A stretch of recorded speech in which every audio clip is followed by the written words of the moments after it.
बिस्मिल्लाहिर्रहमानिर्रहीम। अस्सलाम वालेकुम नाज़रीन। उम्मीद है कि आप सब खैरियत से होंगे। इस वीडियो का टॉपिक है कि ऐसे फ्रीलांसर्स या ऐसी आईटी बिजनेसेस सर्विस प्रोवाइडर जो कि आउट ऑफ पाकिस्तान जो ना वो आईटी की सर्विस प्रोवाइड करते हैं, तो उनकी जो ना प्रोविंशियल स्टेटस रिटर्न जो ना कैसे सबमिट करनी है। जैसा कि आपको पता है कि रिसेंटली जो ना एक अमेंडमेंट आई है मार्च 2021 में, जिसके मुताबिक जो ना कोई भी ऐसा बिज़नेस, कोई भी ऐसा सर्विस प्रोवाइडर जो कि आउट ऑफ पाकिस्तान जो ना वो आईटी की सर्विस प्रोवाइड कर रहा है, आईटी की सर्विस एक्सपोर्ट कर रहा है, तो वो चाहे वो फ्रीलांसर हो, वो चाहे वो आईटी का बिज़नेस रजिस्टर्ड बिज़नेस हो, तो उसने जो ना अपनी प्रोविंशियल स्टेटस रिटर्न लाजमी सबमिट करनी है, लाजमी फ़ाइल करनी है, ताकि जो है ना वो एनुअल जो उसने इनकम टैक्स क्रेडिट अवेल करना है अपने जो ना रिटर्न फाइलिंग में, एनुअल टैक्स रिटर्न फाइलिंग में, तो वो जो ना उसकी क्राइटेरिया को मीट कर सके। तो आपको बताते जाएं कि ये जो ना रूल जो ना ये ला जो ना पाकिस्तान के तमाम प्रोविंसेस के अंदर एप्लीकेबल है, यानी कि पंजाब, सिंध, केपी, आरए और बलूचिस्तान, चारों सूबों में एप्लीकेबल है। तो लिहाजा जो ना ये जो प्रोविंशियल स्टेटस रिटर्न जो ना ये पाकिस्तान के जो चारों सूबे हैं उसमें कोई भी बिज़नेस एग्जिस्ट कर रहा है रिगार्डिंग आईटी एक्सपोर्ट सर्विसेज, या जो ना वो कोई भी फ्रीलांसर है जो कि पाकिस्तान के किसी भी एरिया में बैठ के वो ना अपनी फ्रीलांसिंग सर्विस प्रोवाइड करेगा आउट ऑफ कंट्री, तो उसने भी ये रिटर्न सबमिट करनी है, उसने भी रिटर्न फाइल करनी है। और आपको बताते जाएं कि ये जो रिटर्न का फाइलिंग का मैकेनिज़्म है, मेथड है, बेसिकली ये जितने भी प्रोविंसेस है सबके लिए सेम है, उसका प्रोसीजर सेम है, क्योंकि वो जितने भी प्रोविंशियल स्टेटस अथॉरिटी का जो सॉफ्टवेयर यूज़ हो रहा है वो पराल की जाने से डेवलप्ड है। तो पराल का जो सॉफ्टवेयर जो ना उसका जो स्ट्रक्चर है, उसका जो ना फाइलिंग का मैकेनिज़्म है, वो सबके लिए सेम है। तो लिहाजा जो ना हमने इसलिए जो ना लहदा रिटर्न फाइलिंग सबमिट करने के बजाय जो ना एक ही जो ना एक ही वे से रिटर्न सबमिट करेंगे, तो वही जो ना तरीकाकार होगा, तमाम प्रोविंसेस के लिए एप्लीकेबल होगा। तो लिहाजा अगर आप इस वीडियो को देख लेते हैं तो वो इस वीडियो की बेस पे जो ना कोई भी प्रोविंस के का जो सर्विस प्रोवाइडर है, कोई भी प्रोविंस के अंदर जो बिज़नेस एग्जिस्ट कर रहा है रिगार्डिंग आईटी एक्सपोर्ट सर्विसेज, तो अपनी जो ना वो रिटर्न जो ना वो ईज़िली फाइल कर सकता है, monthly status return regarding IT export services. तो जो पर्सन जो ना खुद से रिटर्न अपनी फ़ाइल करना चाह रहे हैं बीइंग अ फ्रीलांसर या बीइंग आईटी सर्विस प्रोवाइडर, तो वो उन्होंने इस वीडियो को लाजमी तौर पे ना थोरोली देखना है। और जो पर्सन जो ना अपने किसी कंसल्टेंट से रिटर्न फाइल करवाना चाह रहे हैं, तो वो चाहे इसको स्किप कर सकते हैं, क्योंकि वो टैक्स कंसल्टेंट जो ना वो अपने तौर पे खुद मैनेज कर लेंगे। इसके अलावा आपको बता दिया जाए कि इस वीडियो में ना आगे जाके हम आपको ना कुछ ऐसे ट्रिक्स पॉइंट बताएंगे, कुछ ऐसी टेक्निकल चीज़ें बताएंगे जो कि रजिस्ट्रेशन से रिलेटेड है हुए। आपने जो ना वो कौन सा एरिया सेलेक्ट करना है, कौन सी सर्विस सेलेक्ट करनी है, ताकि जो ना आपका जो नेक्स्ट सी है या फिर नेक्स्ट डी है, जब आप रिटर्न सबमिट करेंगे तो वो वहाँ पे ना एग्जाम्प्ट सर्विसेज वाला जो ना वो पोर्शन शो हो, एग्जाम्प्ट सर्विस वाला जो ना वो फील्ड शो हो। ऐसा ना हो कि आप पहले से ना उसको कोई और गलत सेक्शन सेलेक्ट कर लें, गलत जो ना एरिया सेलेक्ट कर लें, गलत सर्विसेज सेलेक्ट कर लें at the time of registration, तो बाद में जो ना जब आप रिटर्न फाइल करने लगें तो वो एग्जाम्प्ट वाला जो ना ऑप्शन ही अवेलेबल ना हो, तो फिर आपके लिए मसला हो सकता है। तो लिहाजा जो ना आपने इसको वीडियो को फुल्ली देखना है, ताकि जो ना आप इसको अंडरस्टैंड कर सकेंगे रिटर्न फाइलिंग करते हुए। और उससे पहले जो ना जब आपने रजिस्ट्रेशन की होगी तो रजिस्ट्रेशन करते हुए कौन सी सर्विसेज सेलेक्ट करनी है, ताकि जो ना वो आपकी जो ना एग्जाम सर्विस वाली जो ऑप्शन जो ना वो अनेबल रहे। जी नाज़रीन, इस वीडियो में बेसिकली हम ना ये 4 पॉइंट डिस्कस करेंगे, 4 एरियाज को 1 बाय 1 डिस्कस करेंगे कि ये रिटर्न किसने सबमिट करनी है, इसकी ड्यू डेट क्या होगी, ये इस रिटर्न को हमने फ़ाइल कैसे करना है, और जो ना अगर कोई पर्सन जो ना रिटर्न फाइल नहीं करता या जो लेट फाइल करता तो उसके कॉन्सिक्वेंसेस क्या होंगे। सबसे पहले हम डिस्कस करते हैं कि ये जो मंथली स्टेटस रिटर्न जो ना किसने किसने सबमिट करते हैं, कि हु शैल सबमिट। तो इसमें जैसा कि पहले भी हमने डिस्कस कर लिया हुआ है, और हमारी अदर इसी चैनल के ऊपर जो ना अदर वीडियोस भी अवेलेबल है कि ये किस के ऊपर जो ना ये लॉ एप्लीकेबल है। तो जितने भी फ्री लांसर्स हैं जो कि पाकिस्तान में बैठ के फ्री लांसिंग सर्विस प्रोवाइड कर रहे हैं, चाहे वो आईटी की सर्विस हो, चाहे वो टिपिकल या टेक्नोलॉजी की सर्विस हो, चाहे वो अकाउंटिंग बेस्ड सर्विस हो, चाहे वो जो ना एचआर बेस्ड सर्विस हो, तो सॉफ्टवेयर डेवलपमेंट हो, कॉल सेंटर की फॉर्म में हो, तो वो जो ना वो भी इसी में फॉल करते हैं। उन्होंने भी स्टेटस रिटर्न अपनी मंथली स्टेटस रिटर्न सबमिट करनी है। इसके अलावा ऐसे IT based IT enabled services provider, चाहे वो एज एओपी रजिस्टर्ड हो, चाहे वो प्राइवेट कंपनी के तौर पर रजिस्टर्ड हो, तो कॉल सेंटर की फॉर्म में वो सर्विस प्रोवाइड कर रहे हो, चाहे वो सॉफ्टवेयर एक्सपोर्ट कर रहे हो, सॉफ्टवेयर डेवलप कर रहे हो फॉरेनर्स के लिए पाकिस्तान में बैठ के, तो वो उनके लिए भी ना ये जो ना मैंडेटरी है, कंपलसरी है कि उन्होंने भी ये मंथली स्टेटस रिटर्न जो ना सबमिट करनी है। तो वो रिटर्न उस प्रोविंस की सबमिट करेंगे जिस प्रोविंस में ना उनका ना हेड ऑफिस रजिस्टर्ड है, जिस प्रोविंस में ना उनका जो ना मेन ऑफिस रजिस्टर्ड है। तो उस प्रोविंस के अंदर अपने आप को रजिस्टर करवा के तो उस प्रोविंस रेलिवेंट प्रोविंस के डोमेन के अंडर जो ना अपनी मंथली स्टेटस रिटर्न सबमिट करेंगे। तो दूसरा ये हम डिस्कस करते हैं कि ड्यू डेट क्या होगी। तो इनकी जो ड्यू डेट होती है ना वो basically 18th of the next month होती है, यानी कि अगर मई की रिटर्न सबमिट करनी है तो उसे 18 जून तक ना हमने ये रिटर्न सबमिट करनी है। तो इन एनी केस अगर रिटर्न ड्यू डेट के में सबमिट नहीं करते तो उसकी पेनल्टीज होती है, वो जो ना वो in the shape of additional taxes, तो वो फिर पे करनी पड़ेगी। तीसरा पॉइंट है कि how to file this return, तो ये भी हम डिस्कस करते हैं कि मंथली स्टेटस रिटर्न हमने किस तरह जाके सबमिट करनी है। और चौथा जो है कॉन्सिक्वेंसेज है कि नॉट फाइलिंग या लेट फाइलिंग की, तो इसको हम ना लेटर ऑन डिस्कस करेंगे। जी नाज़रीन, ये ना जैसे कि पहले भी डिस्कस कर लिया हुआ कि जितने भी प्रोविंसेस है सबका जो ना सॉफ्टवेयर है वो सेम है, उसकी यूज़र इंटरफेस है, उसका सेम मैकेनिज़्म है। रिटर्न फाइलिंग इदारा है पराल, तो उसने ना सॉफ्टवेयर डेवलप किया हुआ है, तो वो सब जितने भी प्रोविंसेस के रेलिवेंट टैक्स अथॉरिटी है वो वहाँ पर इम्प्लीमेंट हुआ है। सेम प्रोसीजर होगा। तो हम ना इसलिए जो ना सिर्फ ये जो PR है पंजाब रेवेन्यू अथॉरिटी उसकी रिटर्न फाइल करेंगे, तो इंशाल्लाह जो ना उसकी बेस पे जो ना आप दूसरे सूबों की रिटर्न भी सबमिट कर सकते हैं इजीली। तो PR की वेबसाइट पे गए हम pra.punjab.gov.pk, तो एक नया उसका ना यूज़र इंटरफेस ओपन हो जाएगा, पोर्टल शो हो जाएगा। तो ये राइट साइड पे ना ई फाइलिंग की ऑप्शन आ रही है, ई फाइलिंग पे हम क्लिक करेंगे। तो ये जो ना सॉफ्टवेयर लॉगिन ID की डिटेल मांग रहा है, तो ये लॉगिन ID जो ना हम ये इसका इंसर्ट करेंगे, लॉगिन ID लगाएंगे। इसके ऊपर जो ना डिफरेंट टैब्स आ रहे हैं, तो इसमें जो ना फोर्थ वन है डेक्लेरेशन पे हम जैसे ही कर्सर रखते हैं तो ना ये एक सब टैब ओपन हो जाता है CLTS के नाम से। जैसे CLTS के टैब के ऊपर जो ना कर्सर हम रखते हैं तो जो ना आगे जो ना इसके फर्दर सब टैब्स ओपन हो जाते हैं। तो इसमें जो पहला सब टैब है CLTS return from tax period September 2017 and onwards, इस पर हम क्लिक करेंगे। तो जैसे इस पर हम क्लिक करते हैं कि नई विंडो अपीयर हो जाती है, तो इसको बिल्कुल लेफ्ट साइड पे जो ना ये एक ना टैक्स पीरियड का लिखा हुआ आ रहा है। तो उसमें जो है मंथली की ऑप्शन आ रही है कि हम बेसिकली हमने यहाँ पे ना टैक्स पीरियड सेलेक्ट करना है कि हमने किस टैक्स पीरियड की रिटर्न सबमिट करने जा रहे हैं। तो हम ये क्लिक करेंगे तो आगे जो ना इसके जो ना मंथ वाइज जो ना वो पूरी लिस्ट ओपन हो जाती है। तो फ़र्ज़ करें हमने ना जो अप्रैल 2021 की रिटर्न सबमिट करनी है, तो इस पर क्लिक करेंगे। तो इसी के नीचे जो ना वो sale tax on services return, तो ये भी एक टैब आ रहा है, तो इस पर हम क्लिक करेंगे। तो जैसे इस पर हम क्लिक करते हैं ना तो सेल टैक्स रिटर्न का जो ना वो मेन पेज ओपन हो जाता है, जो कि इस तरह का है। तो इसमें जो ना ओवरऑल जो ना नेचर वाइज सारी डिटेल आ रही है, तो ये समरी की फॉर्म में होता है। तो अब हमने ना इसको डिस्कस करना है बेसिकली शुरू से कि इसमें क्या क्या चीज़ें इंक्लूड करनी है, हमने इनकॉर्पोरेट करना है और कहाँ पे क्या क्या चीज़। तो सबसे ऊपर जो ना ये नेचर ए आ रहा है, जो बेसिकली जो रिगार्डिंग डोमेस्टिक परचेजिंग है। तो अगर आपकी कोई ऐसी परचेजेज़ है जो कि आपने रजिस्टर्ड अपने NTN के ऊपर PNTN के ऊपर या अपना जो रेलिवेंट अदर प्रोविंस है उसके बेस पे जो ना आपने परचेजिंग की हुई है, तो आपने वहाँ पे ना इनपुट टैक्स पे किया हुआ, तो उसकी जो ना परचेज़ यहाँ पे शो हो जाएगी। ये नेचर ए है, नेचर ए के ऊपर हम क्लिक करते हैं तो ये जो ना इस तरह की विंडो अपीयर हो जाएगी। तो यहाँ पे ना बेसिकली डिफरेंट इंफॉर्मेशन आ रही है। तो होता ये है कि जितने भी डिफरेंट रिटर्न फाइलिंग के जो सॉफ्टवेयर है चाहे वो FBR का हो, चाहे वो PRA का हो, SRB का हो। तो इन्होंने यहाँ पे जितने भी परचेजिंग बेसिकली इन्होंने ऑटोमेट हो चुकी है।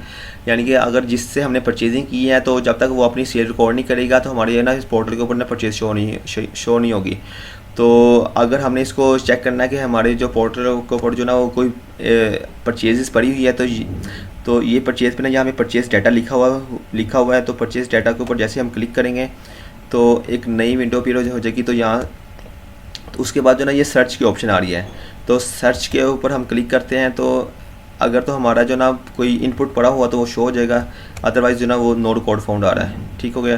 तो एक और आपको चीज़ बताते जाएंगे, जो सर्च वाला जो टैब है इसके ऊपर जो ना ये PRA आ रहा है, इसके नीचे ना FBR भी आ रहा है। तो FBR का जो ना हम फ़िल्टर अगर लगाते हैं तो फिर दोबारा सर्च को क्लिक करते हैं तो अगर हमारा कोई ना FBR से कोई इनपुट ऊपर हुआ तो वहाँ से भी वहाँ इधर इंपोर्ट हो जाएगा अगर एग्जिस्ट करा हुआ तो करंट कंपनी के केस में फ़िलहाल कोई भी इस तरह का इनपुट अवेलेबल नहीं है। तो लिहाजा जो ना हमारा इनेक्जर 1 के अंदर कोई भी इनपुट अवेलेबल नहीं है, कोई भी परचेजिंग अवेलेबल नहीं है। तो इस तरह जो ना हम इसको ये हमने चेक कर लिया कि इनेक्जर 1 के अंदर परचेज़ को कैसे इंपोर्ट करना है, उसका इनपुट कैसे लेके आना है। तो दोबारा हम ना रिटर्न के मेन पेज के ऊपर आते हैं तो ये हमने चेक कर लिया। आगे जो दूसरा है इनेक्जर B, तो हमें जो ना इंपोर्ट्स अगर कोई की होगी तो वो भी इसी तरह ना शो हो जाएगी। ये हम इस पर क्लिक करते हैं इनेक्जर B में। जैसे ही हमने ना इंपोर्ट वाला जो इनेक्जर ओपन किया तो यहाँ पे ना एक छोटा सा लिखा हुआ है इंपोर्ट GDs, तो इस पर हम क्लिक करेंगे तो देखा यहाँ पे लिखा तो आपने देख लिया कि यहाँ पे शो आ रहा है कि नो डाटा फाउंड। तो कोई भी इंपोर्ट नहीं शो हो रही। तो ये वाला भी ना हमने इनेक्जर चेक कर लिया। अब वापस जो ना मेन रिटर्न के पोर्टल पे आते हैं। आगे जो ना इनेक्जर E है तो वो बेसिकली रेलिवेंट नहीं है, इसको भी हम स्किप कर देते हैं। आगे जो ना इनेक्जर C और D आ रहा है, बेसिकली इसको हमने चेक देखना है, इसके ऊपर जो ना हमने डिस्कस करना है। इनेक्जर C आ रहा है कि जो ना सर्विस प्रोवाइडर जो आ रहा है, जो बेसिकली ये जो सीरियल नंबर 9 के अंदर आ रहा है 9A आ रही है, सर्विस प्रोवाइडर रेंडर इनेक्जर C। ये बेसिकली रिगार्डिंग लोकल सेल्स है। और आगे फिर ना ये जो इनेक्जर सीरियल नंबर 9 के अंदर का सब पार्ट आ रहा है B, वो भी आ रहा है service provider render exempt sales, ये भी इनेक्जर C का ही पोर्शन है। तो ये लिखा हुआ है। और जो 10 सीरियल नंबर 10 पे ऊपर आ रहा है सर्विसेज एक्सपोर्टर, तो इनेक्जर D आ रहा है। तो यहाँ पे आके उन्होंने काफ़ी जो ना डिफरेंट ओपिनियंस है। कुछ हमने जो ना ऑफिशियल से भी पूछा हुआ है, PRA के ऑफिशियल से भी, और डिफरेंट जो ना पर्सन की ओपिनियन भी है, एक्सपर्ट ओपिनियन की डिफरेंट ओपिनियन भी है। तो यहाँ पे ना ओपिनियन डिवाइडेड है। तो कुछ कहते हैं कि आप इनेक्जर D में आप एक्सपोर्ट ऑफ सर्विसेज रिकॉर्ड करें, कुछ कहते हैं आपका इनेक्जर C में रिकॉर्ड करें। तो मेरी ओपिनियन में जो ना हमें इनेक्जर C के अंदर रिकॉर्ड करना चाहिए। उसकी 2-3 रीजंस हैं। आप पहले हमने इनेक्जर D चेक कर लेते हैं, इनेक्जर D में अगर रिकॉर्ड करते हैं तो उसमें क्या मसला है। इनेक्जर D पे हम क्लिक करते हैं। बेसिकली ये जो इनेक्जर D ना, बेसिकली ये रिगार्डिंग जो GDs है ना, जब हम कोई एक चीज़ एक्सपोर्ट करते हैं इन दी फॉर्म ऑफ गुड्स, तो ये उसके हिसाब से ना सारा का सारा पोर्टल बना हुआ है। इसमें जितनी भी चीज़ें हैं वो रिगार्डिंग दैट है। तो आप ये चेक भी कर सकते हैं। तो सारी की सारी वैसी चीज़ें जो ना सॉफ्टवेयर बना हुआ है।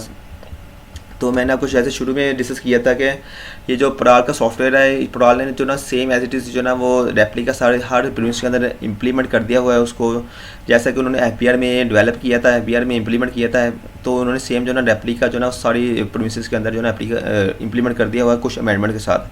तो उसमें जो इनेक्जर D की अमेंडमेंट थी वो ऐसा उन्होंने अमेंडमेंट नहीं की, तो उसको ना एज इट इज़ ही इम्प्लीमेंट कर दिया हुआ है। तो ये हमें जितनी भी इंफॉर्मेशन आ रही है वो रिगार्डिंग जो ना export of goods service, export of goods से रिलेटेड आ रही है। तो और ये जो गुड्स की एक्सपोर्ट है ये तब यहाँ पे इंपोर्ट होगी कि अगर हमने जो ना वीबो के थ्रू, हमने जो ना कस्टम के थ्रू अगर कोई चीज़ एक्सपोर्ट की है तो वहाँ पे जो GT शो होगी वो ऑटोमेटिकली ना यहाँ पे शो हो जाएगी, उसको इंपोर्ट हो जाएगी। तो हमारे जो सर्विसेज के केस में है, एक्सपोर्ट ऑफ सर्विसेज के केस में फ़िलहाल ये वाली चीज़ एप्लीकेबल नहीं है।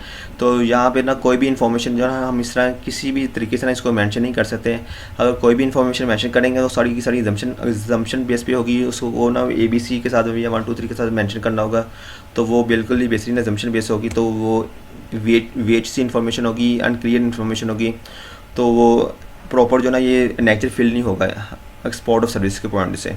तो इसलिए जो मेरे भी पॉइंट ऑफ से ना हम ना नेक्स्ट डी में फ़िलहाल जब तक ये as per services export develop नहीं हो जाता इसको हम फिल ना करें, तो हम ना नेक्स्ट सी है जो ना regarding export of services serial number 9 में बी वाला जो पोर्शन है next C regarding service provider tender exam sales, इस नेक्स्ट सी को ही हम फिल करें रिगार्डिंग हमारी जो ना एक्सपोर्ट ऑफ सर्विसेज, तो ताकि जो ना वो एक क्लियर भी हो इंफॉर्मेशन भी यहाँ पे पुट हो जाएगी। ये बिल्कुल इस सर्विस सेल्स के मुताबिक बना हुआ है और इसमें ना सिर्फ हमने ना NTN डालना है अनरजिस्टर्ड पर्सन का, बकाया इन्फॉर्मेशन सारी सारी वैलिड इन्फॉर्मेशन होगी, तो वो ना थोड़ी सी ना ज़्यादा बेहतर तरीके से ना प्रेजेंट भी हो सकती है। फिर सी में हम आते हैं, तो नेक्स्ट सी में ना सबसे पहले ये जो बाय टाइप आ रही है, तो ये एंड कंज्यूमर, इसको हमने सेलेक्ट करना है। एंड कंज्यूमर के बाद ना ये NTN नंबर मांगता है, तो चूँकि हम आउट ऑफ कंट्री में जिनको सर्विस एक्सपोर्ट कर रहे हैं उनका NTN नंबर नहीं होता, जो कि वो नॉर्मली पाकिस्तान में रजिस्टर्ड नहीं होते, तो जो NTN नंबर जो ना वो हमने ना बेसिकली नॉन रजिस्टर्ड पर्सन का अनरजिस्टर्ड पर्सन का NTN यहाँ पे ऐड कर देंगे, जो कि 999997-8 है। जैसे इसको हम टाइप करेंगे तो टैब का बटन प्रेस करेंगे तो ये ना रिफ्लेक्ट कर देगा tax paid without proper NTN। तो ये हमने जो ना NTN नंबर ऐड कर दिया। आगे जो ना डॉक्यूमेंट टाइप की बात कर रहा है कि ये डॉक्यूमेंट टाइप कौन सी है, तो ये बेसिकली ना सेल्स इनवॉइस है। सेल्स इनवॉइस हमने एंटर करनी है, ऐड कर रहे हैं रिगार्डिंग अगेंस्ट एग्जाम्प्ट सेल्स, तो ये हमने सेल्स इनवॉइस सेलेक्ट कर ली। डॉक्यूमेंट नंबर आ गया। डॉक्यूमेंट नंबर जो ना अभी हम ऐड करते हैं, थोड़ा सा आपको ना बाद में बताते भी हैं कि डॉक्यूमेंट कैसे जनरेट हुआ। 21 डेट आगे फ़र्ज करें, हमने 21 अप्रैल को सेल्स की थी, तो ये आगे सेल्स टाइप आ गई, ये सर्विसेज है। आगे रेट आ गया, तो यहाँ पे ना एग्जाम्प्ट रेट सेलेक्ट करना है आपने, एग्जाम्प्ट रेट सेलेक्ट करना है, ताकि वो क्योंकि ये एग्जाम्प्टेड सेल्स है तो हमने एग्जाम्प्ट रेट सेलेक्ट कर लेना है। एग्जाम्प्ट रेट वाली ऑप्शन सेलेक्ट कर लेनी है। आगे जो ना डिस्ट्रिक्ट ऑफ बायर है, तो ये ना सिटी लिस्ट ऑफ सिटीज़ है जहाँ से हम सर्विस प्रोवाइड कर रहे हैं, क्योंकि ये जो जिसको हम सर्विस प्रोवाइड कर रहे हैं वो आउट ऑफ कंट्री है, तो उनका इस लिस्ट में नाम नहीं होगा, तो लिहाजा आपने जो आपका हेड ऑफिस है जिस सिटी के अंदर है, ये सेल्स वैल्यू आ गई। अब सेल्स वैल्यू के अंदर जितनी की हमने सेल्स कर दी हुई है, यानी कि जितनी की हमें अगेंस्ट रेमिटेंस हमें रिसीव हुआ है वो वाली अमाउंट हमने रिकॉर्ड कर देनी है। तो फ़र्ज करें जो है ना ये 12 लाख की अमाउंट रिसीव हुई है हमें, ये हमने पंच कर दी वैल्यू। और एंड पे ना ये जो टैक्स रिवर्स चार्ज आ रहा है यहाँ पे ज़ीरो लिख देना है, ज़ीरो लिख देना है। और ये आगे ना GST विद हेल्ड आ रहा है, GST विद हेल्ड को भी ज़ीरो कर देना है। ठीक हो गया जी, ये GST विद हेल्ड को ज़ीरो कर देना है। इसका मतलब है कि इसके ऊपर जो जितना PR का सेल टैक्स बनता है वो ज़ीरो आ रहा है, तो वो विद हेल्ड इसको हमने ज़ीरो कर दिया है, तो इसको हमने ऐड कर देना है। ये जो ना हमने एक इन्वॉइस ऐड कर ली हुई है, तो इस इन्वॉइस को हम ना डिस्कस करते हैं कि ये इन्वॉइस जनरेट कैसे हुई है। जी, ये ना हमने स्टेटस इन्वॉइस का परफॉर्मा बनाया हुआ है, जो कि एज़ पर टैक्स लास्ट जो ना आपने इस तरह की स्टेटस इन्वॉइस जनरेट करनी है, चाहे वो लोकल कस्टमर के अगेंस्ट हो, चाहे वो फॉरेन कस्टमर्स के अगेंस्ट हो। कंपनी की डिटेल्स आनी है, जैसे आपको जो कंपनी है उसका NTN नंबर क्या है, उसका PNTN नंबर क्या है, अगर वो पंजाब में स्टेड है, अगर वो सिंध में स्टेड होगी तो उसका SNTN नंबर हो जाएगा, अगर वो KPR में या BR में स्टेड है तो उसके मुताबिक उसका प्रोविंशियल NTN नंबर चेंज हो जाएगा। तो उस सिटी का एड्रेस क्या है, ऑफिस का एड्रेस क्या है, तो यहाँ पे ना आपका कंपनी का नेम आ जाएगा, लोगो आ जाएगा। आगे जो ना कस्टमर की इन्फॉर्मेशन आ गई है कि कस्टमर का नेम क्या है, ABC कंपनी इंकॉर्पोरेशन है, उसका NTN नंबर क्या है। NTN नंबर बेसिकली ये जो फॉरेन क्लाइंट्स हैं हमारे पाकिस्तान में रजिस्टर्ड नहीं होते, तो फिलहाल जो ना आपने अनरजिस्टर्ड NTN नंबर यहाँ पे लगा देना है। और उनका एड्रेस क्या होगा, तो फ़र्ज़ करें वो एड्रेस उनका न्यूयॉर्क सिटी USA में है, तो इस तरह जो इन्वॉइस नंबर है वो इन्वॉइस नंबर बेसिकली ना ये जो हमने इधर जो भी लगाया था अभी, ये जो इन्वॉइस नंबर 21040001, तो ये बेसिकली इन्वॉइस नंबर यहाँ से जनरेट किया हुआ है। तो ये एक सेल्फ जो ना सेल्फ क्रिएटेड सीरियल नंबर है, आप अपना भी सीरियल नंबर अपने हिसाब से क्रिएट कर सकते हैं। जैसे ये मेरी तरफ से प्रपोज है कि 21040001, 21 जो ना वो टैक्स ईयर को रिप्रेजेंट करता है, 04 जो ना वो मंथ को रिप्रेजेंट कर रहा है, और 001 जो ना ये सीरियल नंबर को रिप्रेजेंट कर रहा है।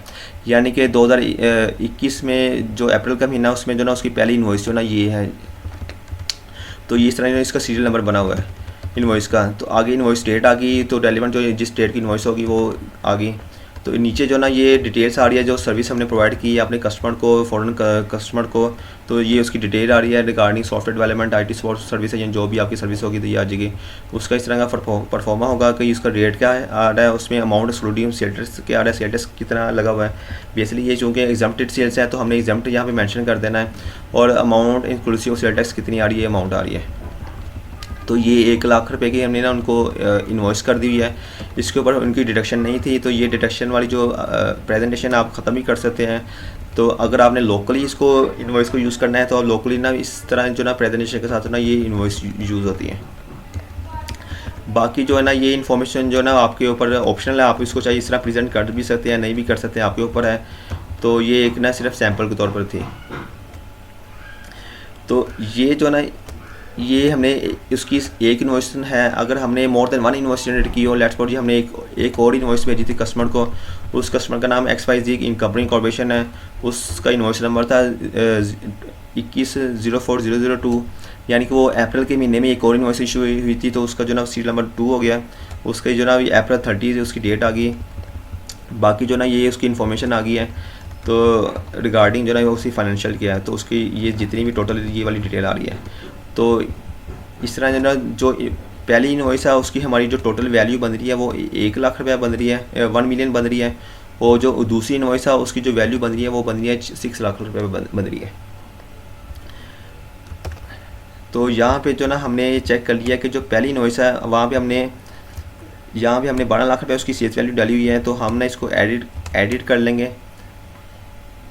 ये जो ना लेफ़्ट साइड पे एडिट की ऑप्शन आ रही है, तो इस पर क्लिक करेंगे एडिट की ऑप्शन आ जाएगी।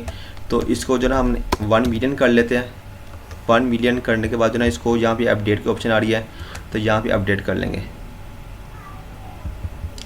तो ये हमने पहली इन्वॉइस ऐड कर लिया, अब हम दूसरी इन्वॉइस भी इसी तरह ही ऐड करेंगे। बायर टाइप में एंड कंज्यूमर सेलेक्ट करना है, NTN नंबर जो ना नॉन रजिस्टर्ड पर्सन का NTN नंबर डालना है 99999997-8। आगे डॉक्यूमेंट टाइप आ गई, सेल्स इन्वॉइस आ गया। डॉक्यूमेंट का नंबर क्या होगा, डॉक्यूमेंट का नंबर ये होगा जो हमारी ये जो सेकंड इन्वॉइस है उसका जो सीरियल नंबर है, ये बेसिकली ये हमारा डॉक्यूमेंट नंबर होगा, जो कि 2104,002 आ रही है, 2104,002 ये डॉक्यूमेंट का नंबर आ गया। आगे डॉक्यूमेंट की डेट क्या आ रही है, हमारे यहाँ पे डॉक्यूमेंट की डेट है हमारी अप्रैल 30, तो हमने इसको जो ना 30 अप्रैल कर देना, लेकिन इसका फॉर्मेट यही होगा जो कि सॉफ्टवेयर ने एक सेल्फ जनरेट किया हुआ, इस फॉर्मेट ही हम चेंज कर सकते हैं। तो आगे सेल्स टाइप इसकी क्या सर्विसेज है, आगे जो ना रेट क्या है, एग्जम्प्ट रेट है, तो ये हम एग्जम्प्ट वाली ऑप्शन सेलेक्ट कर लेंगे।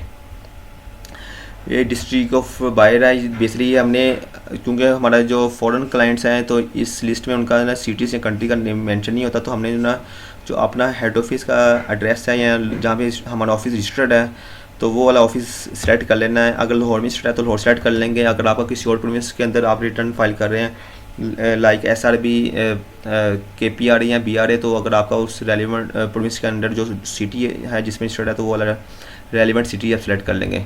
तो इसकी सेल्स वैल्यू जो ना हमारी जो दूसरी इन्वॉइस है उसकी सेल्स वैल्यू हमारे पास बन रही है 6 लाख रुपए। तो ये हमने 6 लाख रुपए ऐड कर दी, पंच कर दी, और जो टैक्स रिवर्स चार्ज है यहाँ पे 0 मेंशन कर दिया, और जो GST विद हेल्ड है यहाँ पे कोई GST विद हेल्ड नहीं होगा क्योंकि बेसिकली ये एग्जम्प्टेड सेल्स है, इस पर ऊपर कोई टैक्स अप्लाई नहीं हुआ तो GST भी कोई विद हेल्ड नहीं होगा। तो इस तरह हमने इसको ऐड कर दिया, ये हमने ऐड कर दिया। ये ना इस तरह हमने 2 इन्वॉइसेस ऐड कर दिए, ठीक हो गया। अब इसकी जो ना इनकी जो वैल्यू बन रही है वो बन रही है 16 लाख रुपये वैल्यू बन रही है। यहाँ तक इंफॉर्मेशन पुट होगी। हमने जो ना 2 इन्वॉइसेस ऐड कर ली हुई है, एंटर कर ली हुई है against exempt sales, exempt services. अब जो ना इसका जो ना आगे नेक्चर C1 भी फिल करना होता है, वो भी लाजमी है। ये नेक्चर C1 पे हमारे नेक्चर C1 में बेसिकली जो ना अगर आपकी एक ही NTN के ऊपर मल्टीपल बिजनेस है तो उस बिज़नेस को सिलेक्ट करना कि जिस बिज़नेस के अंडर हमने सेल्स की है। तो करंटली इस NTN के अगेंस्ट इस एंटिटी में सिर्फ एक ही बिज़नेस रजिस्टर्ड है, तो ये बिज़नेस हमने सेलेक्ट कर लिया। आगे जो ना हमने सर्विसेज टाइप सेलेक्ट करनी है। तो यहाँ पे ना जो हमने सर्विसेज सेल की है तो वो हमने सर्विसेज सेलेक्ट कर लेनी है। फ़र्ज़ करें हमने IT सर्विसेज सेल की थी, तो ये IT वाली ऑप्शन आ गई है, ये आ गई है इंफॉर्मेशन टेक्नोलॉजी अनेबल्ड और इंफॉर्मेशन टेक्नोलॉजी बेस्ड सर्विसेज। इसको हम सेलेक्ट कर लेंगे। अगर आपके रिलेटेड कोई और इंफॉर्मेशन सर्विस आपने प्रोवाइड की है लाइक कॉल सेंटर, तो कॉल सेंटर आप सेलेक्ट कर लेंगे। अगर आपने ये कॉल सेंटर आ गया, ये सेलेक्ट कर लेंगे। तो अगर कंसल्टेंसी सर्विस प्रोवाइड की है आपने फॉरेन क्लाइंट्स को एज अ फ्रीलांसर या as a IT service provider, IT company के तौर पे, तो वो आप सेलेक्ट कर लेंगे। तो अज्यूम करें कि हमने जो ना आईटी रिलेटेड सर्विस प्रोवाइड की है, तो ये जो ना हमने इंफॉर्मेशन टेक्नोलॉजी अनेबल और इंफॉर्मेशन टेक्नोलॉजी बेस्ड सर्विस, इस सर्विस को हमने सेलेक्ट कर लिया। तो इसको सेलेक्ट करने के बाद जो ना ये सेल्स वैल्यू है, तो इसमें बेसिकली नेचर C1 में ये करना है कि जितनी भी हमारी नेचर C के अंदर टोटल सेल्स होगी और जितना सेल टैक्स इन्वॉल्व होगा उसकी जो ना टोटल वैल्यू यहाँ पे ऐड करनी है। तो सेल्स हमारी थी टोटल दोनों की इन्वॉइसेस मिला के 16 लाख, ठीक हो गया। ये हमारे 16 लाख हमने ऐड कर लिए और सेल टैक्स इन्वॉल्व इसमें 0 था, तो हमने यहाँ पे 0 मेंशन कर दिया। तो ये जो ना हमने इसको ऐड कर देंगे। जैसे इसको ऐड करेंगे तो ये जो ना उसकी जो ना समरी ऐड कर देगा, ये बता देगा कि आपने इतनी जो ना इस सर्विस की जो ना इतनी सेल्स आपने की हुई है, ठीक हो गया। तो ये हमने नेक्स्ट C1 भी फिल कर लिया। अब हम ना बैक जो ना नेक्स्ट C पे आते हैं। अब ये जो ना हमारा नेक्स्ट C था, जहाँ पे ना इन्फॉर्मेशन हमने नेक्स्ट C की भी फिल कर दी हुई है और नेक्स्ट C1 के अंदर भी फिल कर दी हुई है। अब जो है ना हमने इसको ना सबमिट इन्वॉइस करना है। सबमिट इन्वॉइस के बाद जो है ना इसको ना सबमिट कर देना है। इससे पहले जो ना हम आपको एक और चीज़ बताते जाएं, जो कि पहले से आपको इनिशियली इंट्रोडक्शन के वक्त हमने बताया था कि आप रिटर्न फाइलिंग करते हुए ना कुछ ऐसे ट्रिकी पॉइंट्स बताएंगे जो कि काफ़ी ज़्यादा फ्रूटफुल होंगे रिगार्डिंग बिजनेस रजिस्ट्रेशन और रिगार्डिंग रिटर्न फाइलिंग। तो ये जो ना आपने जी अच्छा, ये आपने देखेंगे ज़रा, यहाँ पे ना डिफरेंट सेल टैक्स रेट्स आ रहे हैं। 5% भी आ रहा है, 16% भी आ रहा है, exempt भी आ रहा है, 19.5 भी आ रहा है, ठीक हो गया। होता ही है कि कुछ जो प्रोविंशियल अथॉरिटीज़ हैं, इन्होंने क्या किया कि जो हम प्रिंसिपल एक्टिविटी सेलेक्ट करते हैं ना at the time of registration, तो उसके साथ जो रेट लिंक्स होता है तो सिर्फ उसी को जो ना अनेबल करता है। लेकिन इस केस में चूँकि हमारे पास 4 डिफरेंट रेट्स आ रहे हैं, 5 भी आ रहा है, 16 भी आ रहा है, एग्जाम्ट भी आ रहा है, 19.5 भी आ रहा है, तो ये कैसे हुआ है। तो इसको मैं आपको थोड़ा सा ब्रीफ करता हूँ, इस पर डिस्कस करते हैं। ये ना वापस पोर्टल मेन पोर्टल पे आते हैं, तो ये सबसे ऊपर जो है टैब आ रहा है रजिस्ट्रेशन, इसमें ई इनरोलमेंट आ रही है, इसमें आ रहा है व्यू प्रोफाइल। तो इसकी ना इस बिज़नेस की प्रोफाइल को चेक करेंगे, इसकी प्रोफाइल कैसे रजिस्टर्ड हुई है और ये जो आगे जो रेट्स अभी हमने डिस्कस किया ना, ये किस तरह जो ना 4 रेट कैसे अनेबल्ड है। ये आपको बता दें कि ये ऊपर जो है ना इसकी प्रिंसिपल एक्टिविटी सेलेक्ट हुई पड़ी इन्फॉर्मेशन टेक्नोलॉजी अनेबल्ड और इन्फॉर्मेशन टेक्नोलॉजी बेस्ड सर्विसेज। हमने जब इसको रजिस्टर किया था इस बिजनेस को as a IT service provider, तो इसकी जो प्रिंसिपल एक्टिविटी जो ना वो इन्फॉर्मेशन टेक्नोलॉजी सेलेक्ट कर ली हुई थी। तो नीचे जो ना जब अदर बिजनेस एक्टिविटी की भी ऑप्शन आ रही होती है ना, तो यहाँ पे ना हमने 3 अदर बिजनेस भी ऐड कर लिए हुए थे। तो ये जैसे हमने इसके 3 अदर बिजनेस ऐड किए, तो रिगार्डिंग ये training services, consultancy services, furnishing और स्पेस वेदर इन्वॉल्व। तो इसका फ़ायदा क्या हुआ कि इसके रिलेटेड जो 3 रेट्स थे ना, तो वो भी वहाँ पे ना उसने ना जो नेक्स्ट C के अंदर ना उसको भी अनेबल कर दिया हुआ है। तो अगर कल को अगर रेट्स ऊपर नीचे होते हैं, तो हमारे पास ऑप्शन होगी कि हम जो ना वो अदर दैन जो ना वो वन सिंगल जो प्रिंसिपल एक्टिविटी बेस रेट होगा, तो उसको भी हम सेलेक्ट करके ना रिटर्न अपनी सबमिट कर सकते हैं।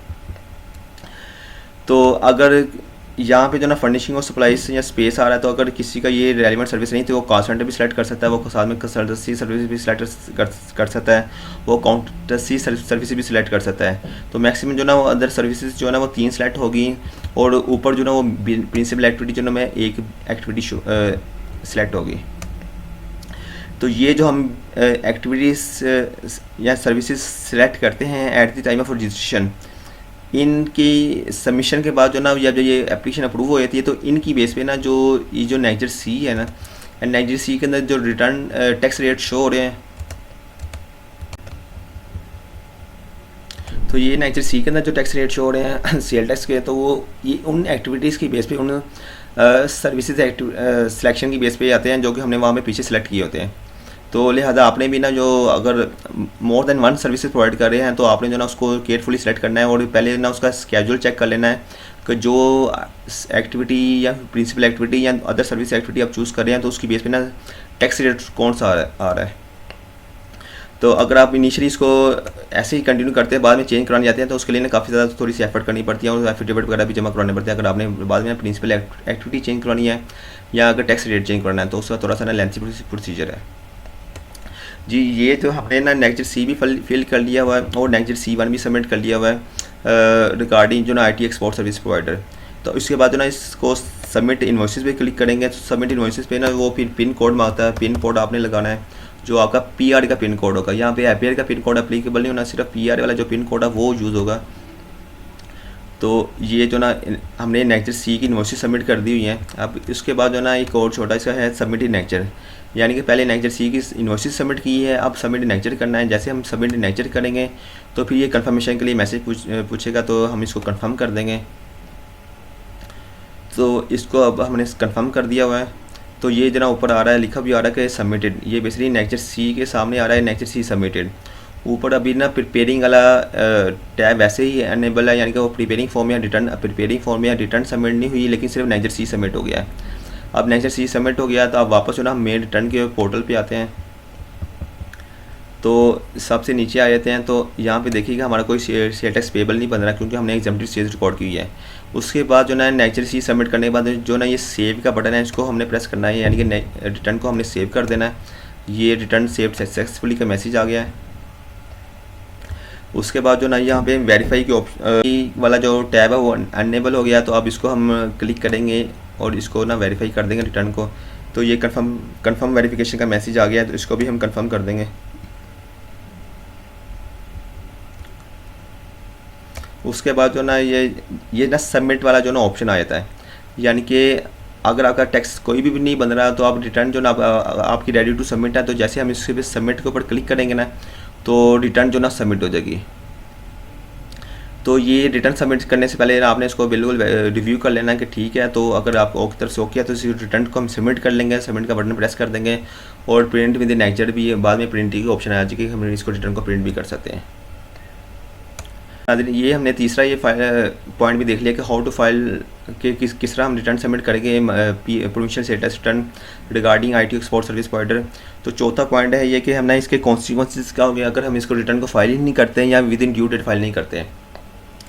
तो जैसा कि पहले भी डिस्कस कर लिया हुआ है और दूसरी वीडियोस में अवेलेबल है कि अगर हम अपनी मंथली स्टेटस रिटर्न सबमिट नहीं करते हैं तो जो हमने एनुअली जो ना अपना टैक्स क्रेडिट अवेल करना है being IT export service provider, तो वो अवेल नहीं कर सकते हैं। उसकी वन ऑफ द कंडीशन जो कि 4 कंडीशंस है उसमें से एक कंडीशन मीट नहीं होगी।